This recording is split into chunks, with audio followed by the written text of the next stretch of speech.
ভাবুন তো, হাজারো দর্শকে ঠাসা স্টেডিয়াম, চারদিকে উত্তেজনার গর্জন, আর সেই উত্তাপের মধ্যেই ইতিহাস গড়ার স্বপ্ন নিয়ে নামছে বাংলাদেশের তরুণ ফুটবলাররা। প্রতিপক্ষ চিরপ্রতিদ্বন্দ্বী ভারত। সাফ অনূর্ধ্ব-20 চ্যাম্পিয়নশিপের ফাইনাল, একটি ম্যাচ, একটি ট্রফি আর এক ঝাঁক তরুণের স্বপ্ন। কিন্তু ম্যাচ শুরুর আগেই তৈরি হয় বিতর্ক। একাদশ নির্বাচনে আবারও পক্ষপাতের অভিযোগ, যার কারণে বেঞ্চে বসে থাকতে হয় দলের দুই গুরুত্বপূর্ণ ফুটবলার ডেকল্যান সুলিভান ও ইব্রাহিম নেওয়াজকে। ফলে ফাইনাল শুরুর আগেই চাপ আর অনিশ্চয়তার আবহ ঘিরে ধরে জুনিয়র টাইগারদের। তবুও কি থেমে গেছে বাংলাদেশের লড়াই, নাকি সেই চাপকে জয় করেই ইতিহাস লিখেছে রোনাল সুলিভানরা? চলুন পুরো ঘটনাটি জেনে নেওয়া যাক এই প্রতিবেদনে। মালদ্বীপের রাজধানী মালের ইন্টারন্যাশনাল স্টেডিয়াম। শুক্রবারের সেই ফাইনালে গ্যালারিতে ছিল না তিল ধারণের জায়গা। হাজারো দর্শকের চিৎকার, উত্তেজনা আর প্রত্যাশার মাঝে মাঠে নামে বাংলাদেশ ও ভারত। ম্যাচ শুরুর আগে থেকেই আলোচনায় ছিল বাংলাদেশের একাদশ নির্বাচন। অনেকের প্রত্যাশা ছিল ডেকল্যান সুলিভান ও ইব্রাহিম নেওয়াজের মতো গুরুত্বপূর্ণ খেলোয়াড়দের মাঠে দেখা যাবে, কিন্তু কোচের সিদ্ধান্তে তারা থাকেননি শুরুর একাদশে। ফলে ম্যাচের আগেই যেন মানসিক চাপ বেড়ে যায় দলের ওপর। তবুও মাঠে নেমে নিজেদের সেরাটা দিতে পিছপা হননি জুনিয়র টাইগাররা। খেলা শুরু হতেই আক্রমণাত্মক ফুটবল উপহার দিতে শুরু করে বাংলাদেশ। ম্যাচের প্রথম কয়েক মিনিটেই ভারতকে চেপে ধরে তরুণ টাইগাররা। তবে ভারতও পাল্টা আক্রমণে সমান তালে জবাব দিতে থাকে। ম্যাচের মাত্র 4 মিনিটে ভারতের রোহেন সিং দারুণ একটি ক্রস তুলে দেন বক্সে।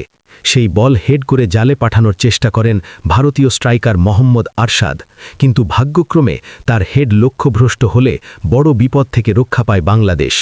এরপর ম্যাচের 13তম মিনিটে ঘটে আরেকটি উত্তেজনাপূর্ণ ঘটনা।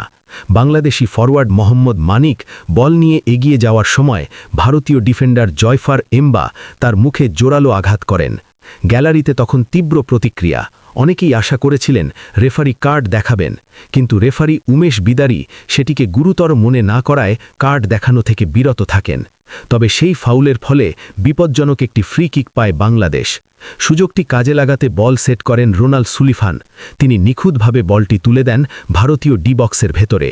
অধিনায়ক মিটু চৌধুরী হেড করার সুযোগ পেলেও ঠিকভাবে লক্ষ্য ভেদ করতে পারেননি।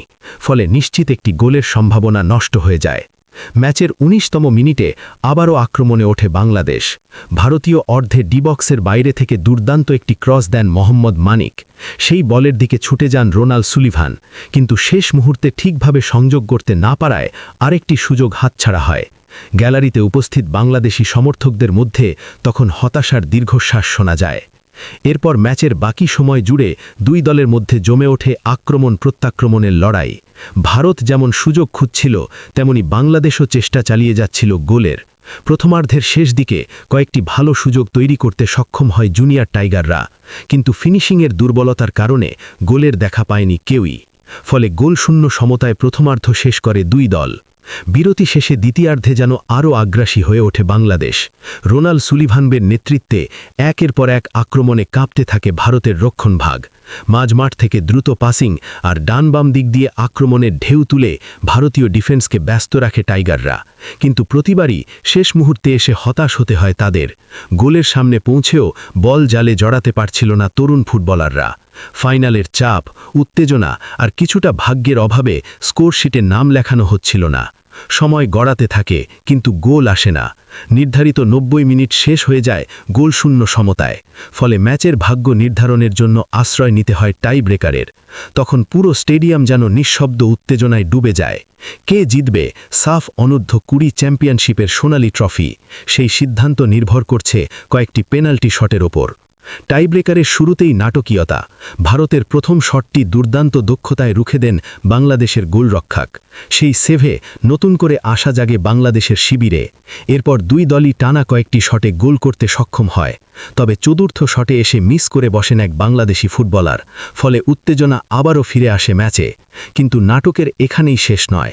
ভারতের পঞ্চম শটে খেলোয়াড় ওমাং দোদুম বলটি বাইরে মেরে বসেন।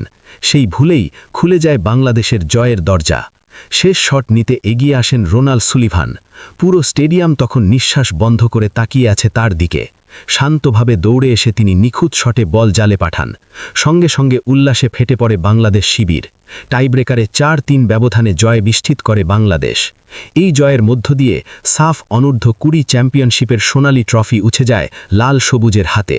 হাজারো বাধা, বিতর্ক আর চাপের মাঝেও শেষ পর্যন্ত নিজেদের সাহস, দক্ষতা এবং অদম্য লড়াইয়ের মনোভাব দিয়ে ইতিহাস গড়ে ফেলেছে বাংলাদেশের তরুণ ফুটবলাররা। মালদ্বীপের মালে সেই রাত তাই বাংলাদেশের ফুটবল ইতিহাসে হয়ে থাকবে এক স্মরণীয় অধ্যায়, যেখানে রোনাল্ড সুলিভানদের পায়ের জাদুতেই জয়ী হয়েছে লাল সবুজের স্বপ্ন।